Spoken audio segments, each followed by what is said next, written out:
Hi, it's Katie with MindBody. This is day 3 of a 10-day mind-body healing process. I am hosting a Zoom breathwork session March 30th to wrap up this process. And so if you've been following, day 1 was about awareness of our breath, of our intention, of our beliefs. Day 2 was about healing stubbornness and infusing trust into ourselves. If you've been actively participating in this, then we will be arriving now day 3, which is the topic is going to be about identifying the stages of change so that not only are you functioning with ease in the current lifestyle changes that are occurring, but you can also be a pillar for those around you in their experience of the change, and you can better handle the changes that you're experiencing going on these healing processes. So change has 5 stages, and I want you to take a moment and think about what stage you have been in or you've been a part of, and possibly your loved ones, what stages have they been in. Now change can happen to us, or we can call upon it. We can make little steps in it, but these stages identify with sort of where you're at in the process. So the first stage is pre-contemplation. This stage, a person typically thinks everything is fine the way it's working, and they see no desire or need for change. And this person really loves what they're doing. They don't see a problem to it until possibly they enter the next stage, which is contemplation. Contemplation is they start to see that what they're doing might be causing some problems. So all the pros that they once were experiencing, they're starting to see some cons. Now, the pros still don't outweigh the cons in their current situation, so they're basically just becoming aware and noticing that perhaps it's time for a change and what that might mean. The third phase is preparation. So you're noticing more and more that change is imminent, that it is something that is very much desired. This person can begin to take action and begin to contemplate more on what that change might look like. They might even be able to see themselves achieving the change and identifying with what the change is, and yet might not take any moves at all. It might just see that and that's it, and not move on to the next stage, which is action. And that is someone that is actively working to change. And so this can show up in many ways. I do processing with people through breath work and core belief engineering, and we are actively in the change. But like I said, there's these stages to change that also occur. And so I offer different ways of taking action. So the amount of action that you're taking is invariably up to you. But this stage also has a lot of ambivalence because it's not quite sure yet if the action that is being taken is successful, is worth it, if it does outweigh it. So that action can just stay within that zone of taking those little bits and not really experiencing the realm of change, where you enter the next stage, which is maintenance, because you've identified that the change has occurred and now you are implementing the change regularly and actively being a part of maintaining the change.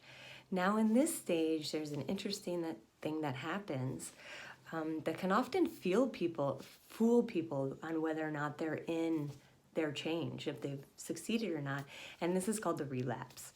So there is a lapse that can happen that is just like a blip. You go directly right into the old pattern, and you could quickly get out of it. But a relapse, it's as if everything goes back to the way it was, and all the efforts that you had made didn't amount to anything. Now this, in a healing process, is a very important part. Actually, it builds strength in the change. It is necessary. They say it's actually like a law of change.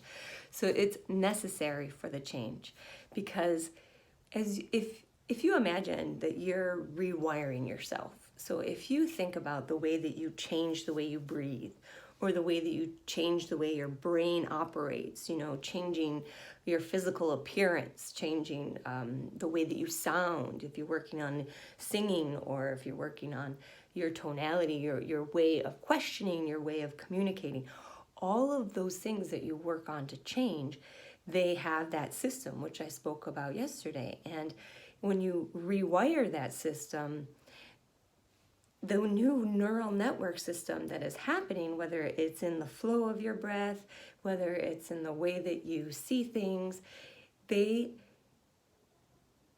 system in that maintenance phase, say it's been operating so much in this direction of what was, when you change it and it operates in a new direction, on a new path, essentially, if you think of those stages, you're slowing down that path. You're saying, oh, wait, maybe, the pre-contemplation is just going.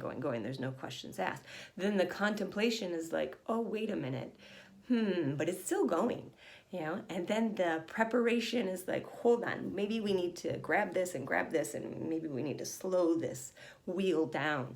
And then the action is like, okay, we're going to take this and we're going to rewire it, rework it, put it on a new track. And then the maintenance is, okay, I'm going to work on this, I'm going to work on this, I'm going to work on this. And that relapse is the moment to strengthen those bonds, because here the bonds were very well oiled, if you will. And to shift it over into it and say, you have another conscious choice. Do you continue? Do you continue on that path? In the maintenance of it, you've now experienced the benefits of the change, and they totally outweigh where you were. Typically, once you're there, you can see that.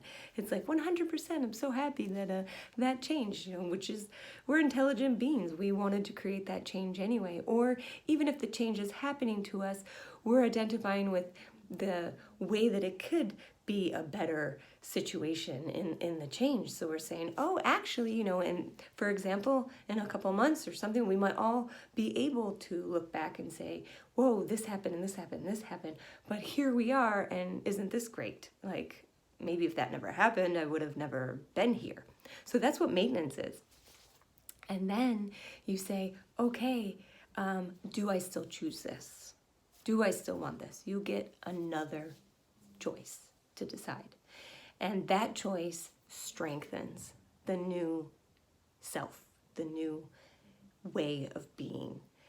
And we have to remember that in our changes, because when you've taken action and you've maintained a new change and something comes and kind of brings it back up, thank it. Be super grateful for that. And recognize you did not fail. All of your efforts were not lost. You now have another opportunity to make a new choice again, so that you can continue on that path. And after that relapse, you can then look back a year from now or months from now or wherever you are in the future and say, wow, remember that change and what that took, and change does take a lot. It has its process, and where we're at in that process is identifying the change, taking action of the change, and then reaping the benefits of the change. And I really hope that during these changes, that when you look inside, you feel supported in yourself, in your breath, in the way that you think, in the way that you are looking at these changes. And one thing to know is, if you feel you need to rest, you feel you need to take a step back, that's part of change as well. Because the rewiring that happens after taking action, or within the action-taking process, is part of the rebuilding.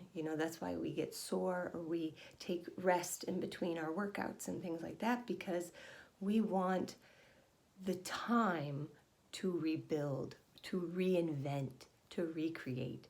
And I hope that you take this time to dive into the change and rest, as well as take a step back and allow the reinventing to happen. Allow the action of reinventing to have its maneuver in your life, because within the breath, we want to breathe parasympathetically, which is your rest, digest, and heal. 70 to 80% of your breath is that amount. 30 to 20% of your take action and do is in the upper chest. So in your changes, if you're noticing you are more of a chest breather, you are more panicky, you have a shallow breath, then work inside to get the rest, digest, and heal.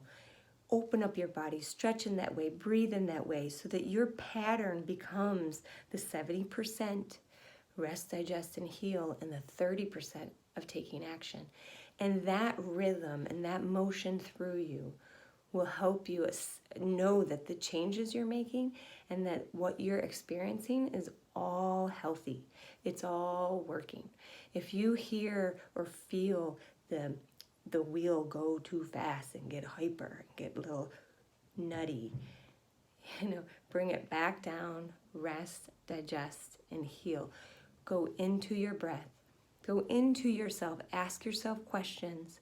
We'll go into that further in the days to come, what questions to ask and what way to navigate inside. But knowing that the action that's taking place right now in the change is all working for you. And your job is to be aware and use knowledge to support inside your mind and your body and in your breath. So 70% in the rest, digest, and heal lower portion, and 30% in the upper, and it moves through you like a wave. And so use that process, understanding where you're at in your changes, where we're all at, maybe people in your family are at. We might not all be at the same point of us processing this change. And so you need to acknowledge those stages and respect where a person is at and where you're at in those changes. Okay, so I look forward to seeing you guys tomorrow. If you want to join the March 30th breathwork session, then send me your email and I'll send you a link soon. And if there's anything you guys want to go over based on your own changes, feel free to contact me. My website's MindBody Montreal. My email's katie@mindbodymontreal.com. And you can find me here on social media. So I'll talk to you tomorrow. Bye.